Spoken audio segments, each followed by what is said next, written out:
Assalamualaikum warahmatullahi wabarakatuh. Saya Rifia Rahmasari, NIM 20104111094 dari kelas Manajemen C, mata kuliah Pengantar Ilmu Manajemen. Assalamualaikum warahmatullahi wabarakatuh. Saya Rifia Rahmasari, NIM 20104111094 dari kelas Manajemen C, mata kuliah Pengantar Ilmu Manajemen dan Bisnis. Di sini saya akan menjelaskan tentang pengertian bisnis. Dalam ilmu ekonomi, bisnis adalah suatu organisasi yang menjual barang atau jasa kepada konsumen untuk mendapatkan keuntungan atau laba. Secara historis, bisnis dari kata Inggris yang berarti artinya sibuk, komunitas atau konteks individu, dalam arti aktivitas dan pekerjaan sibuk yang membawa keuntungan. Jenis-jenis bisnis, adapun terdapat 4 bisnis jenis, antara lain 1. Bisnis ekstraktif merupakan jenis bisnis yang bergerak di bidang pertambangan dengan menggali berbagai macam bahan tambang yang terkubur di dalam perut bumi, seperti emas, batu bara, intan, gas bumi, minyak fosil, dan lain-lain. Yang kedua, bisnis agraris. Jenis yang kedua ini merupakan kegiatan bisnis yang bergerak di sektor pertanian, peternakan, perkebunan, perikanan, maupun perkebunan. Dan ketiga, bisnis industri. Sedangkan bisnis industri merupakan jenis bisnis yang bergerak di bidang manufaktur seperti rokok, tekstil, marbel, kertas, dan sebagainya. Yang keempat adalah bisnis jasa. Yang terakhir adalah bisnis jasa seperti namanya, bisnis ini menghasilkan produk-produk yang tidak berwujud seperti ojek online, barbershop, ekspedisi, dan lain sebagainya. Dan berikut adalah contoh-contoh dari bisnis di Indonesia. Unilever bergerak dalam bidang produksi sabun, deterjen, margarin, minyak sayur, dan makanan yang terbuat dari susu, dan lain sebagainya. Dan berikut adalah contoh-contoh dari bisnis di Indonesia. Unilever bergerak dalam bidang produksi sabun, deterjen, margarin, minyak sayur, dan makanan yang terbuat dari susu, es krim, makanan dan minuman dari teh, produk-produk kosmetik, dan produk rumah tangga. Unilever di Indonesia didirikan pada tanggal 5 Desember tahun 1933. Pada tahun 1980, nama perusahaan diubah menjadi PT Lever Brothers Indonesia. Unilever memiliki beberapa perusahaan lain di Indonesia. Di antaranya, yang pertama 1. PT Anugrah Lever didirikan pada tahun 2000 dan bergerak di bidang pembuatan, perkembangan, pemasaran, dan penjualan kecap, saus cabai, dan saus-saus lain, dan merek dagang Bango, Parkiet, dan Sakura, dan merek-merek lainnya. Dan kedua, PT Teknopia Lever didirikan pada tahun 2002 dan bergerak di bidang distribusi, ekspor, dan impor barang-barang dengan menggunakan merek dagang Domestos, Nomos. Dan terakhir, yang ketiga, PT Knorr Indonesia diakui pada 21 Januari 2004. Strategi promosi yang dilakukan oleh PT Unilever yaitu 1. Periklanan. Semua bentuk penyajian non-personal dan promosi ide, barang, atau jasa yang dibayar oleh suatu sponsor tertentu. Yang kedua, promosi penjualan. Berbagai intensif jangka pendek untuk mendorong keinginan mencoba atau membeli suatu produk atau jasa. Yang ketiga, hubungan masyarakat dan publisitas. Berbagai produk untuk mempromosikan dan melindungi citra perusahaan atau produk individual. Yang keempat, penjualan secara pribadi. Interaksi langsung dengan calon pembeli atau lebih untuk melakukan presentasi, menjawab pertanyaan, dan menerima pesan. Dan kelima, pemasaran langsung.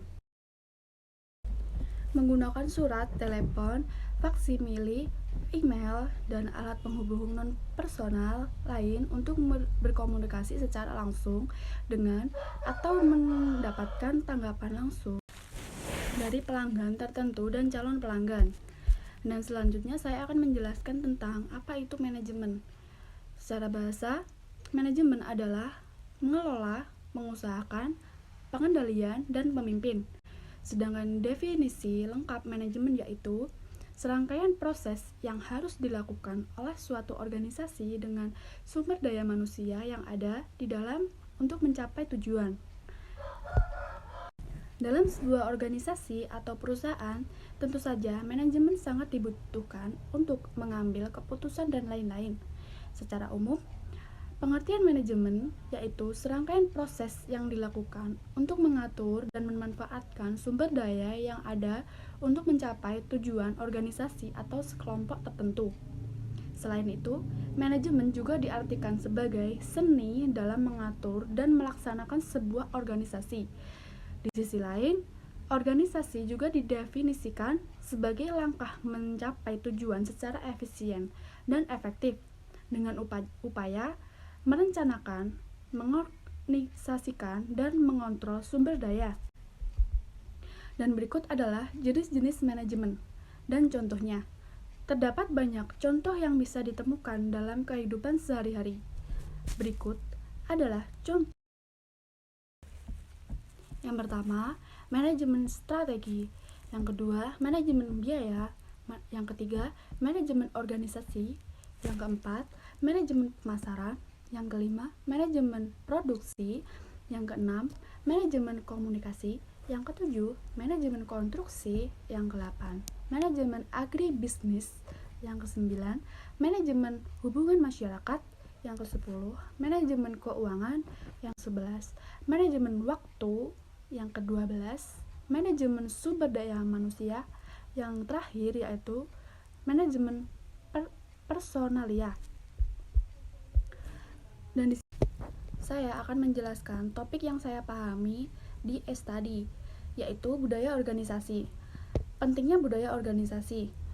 Budaya organisasi secara sederhana dapat juga diartikan bagaimana segala sesuatu diselesaikan di tempat tertentu. Budaya organisasi adalah serangkaian nilai-nilai, keyakinan, perilaku, kebiasaan, dan sikap yang membantu organisasi memahami sebagai apa, bagaimana melakukan sesuatu, dan apa yang dipertimbangkan penting. Budaya organisasi adalah nilai-nilai bersama, prinsip, tradisi, dan cara melakukan sesuatu yang mempengaruhi tindakan anggota organisasi yang membedakan organisasi dari organisasi lain. Dua macam budaya organisasi. Yang pertama yaitu visible atau artinya terlihat, merupakan budaya yang tampak di permukaan, dan yang kedua invisible yang artinya tidak terlihat, yaitu merupakan budaya yang tak terlihat tapi dapat membedakan antara organisasi satu dengan yang lainnya. Contoh visible yaitu yang pertama pramugari maskapai Garuda, yang kedua pramugari Arab Airlines. Dan tipe budaya organisasi menurut draft 2010-79 yang adaptability kultur merupakan suatu budaya yang ditandai oleh nilai-nilai yang mendukung kemampuan korporasi menerjemahkan sinyal dari lingkungan kemudian meresponnya dalam perilaku baru, atau bisa disebut kemampuan perusahaan untuk beradaptasi terhadap perusahaan lingkungan. Tipe budaya organisasi menurut draft 2010-79 yang pertama, achievement kultur merupakan budaya yang berorientasi pada hasil yang menghargai daya saing, inisiatif, personal, dan presentasi. Yang kedua, involvement kultur adalah budaya yang menempatkan nilai-nilai kerjasama untuk mencapai tujuan organisasi. Yang ketiga, konsistensi kultur merupakan budaya yang menghargai metode rasional dan secara tertib dalam cara melakukan sesuatu. Sekian Sekian presentasi dari saya. Apabila ada kesalahan dan kata dan ucapan, saya meminta maaf yang sebesar-besarnya. Wassalamualaikum warahmatullahi wabarakatuh.